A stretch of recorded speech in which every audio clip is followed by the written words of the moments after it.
अस्सलाम वालेकुम वीरो, की हाल है? ठीक हो? उम्मीद करने सारे ठीक होवोगे। तो अज जनाब मैं गल तुहाडे नाल दसनी है कि जेह्ड़े नमें यूट्यूबर आ रहे ने ते मोबाइल मतलब अपनी आईडी जेह्ड़े यूट्यूब का चैनल है उदी सैटिंग करवा रहे हो या नहीं करवा रहे, सैटिंग तो बगैर चल रहे हो, किस हिसाब है?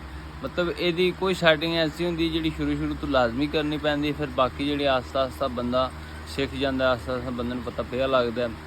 तो दूसरे नंबर तो है कि जीमेल तो बंदे नूं नोटिफिकेशन आउंदा रहिंदा है, इस तरह करो हुण इस तरह करो, तो वो लिहाजा लाजमी वेखिया करो। जीमेल तो गूगल तो तुहानूं नोटिफिकेशन आउंदा रहिंदा है, वो लाजमी चैक करिया करो वो की कहंदे ने, उस हिसाब से चलिया करो। यूट्यूब का चैनल तां चलना है क्योंकि अन्ने बाबे तुक्कियां वीडियो भी चाढ़ने ना कोई फायदा नहीं है।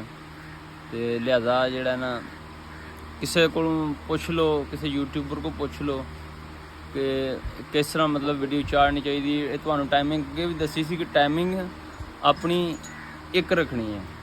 जे सुबह चाढ़ी वीडियो तो सुबह ही चाढ़नी है, सुबह जेह्ड़ा भी टाइम तुस ऐ नहीं कि जरूरी है कि मतलब पूरे टाइम दे 1 मिनट का फर्क, कोई नहीं 5-10 मिनट का, अद्धे घंटे का कोई फर्क नहीं, घंटे का भी कोई फर्क नहीं। उस तो इलावा जो ज़्यादा टाइम है ना वो नहीं करना चाहिए। पूरा टाइम तो अपना कोशिश करो कि पूरे टाइम तो बंदा वीडियो अपलोड कर सके।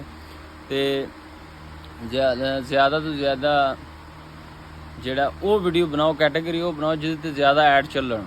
ठीक है, ये नहीं कि कोई भी तुसी वीडियो चाढ़न लग पे हो, किधरों भी तुसी यूट्यूब दे विचों या गूगल ते जाके सर्च मारो, तुहानूं पता लगे कि ज़्यादा ऐड किहड़ी वीडियो दी चल रहे हैं।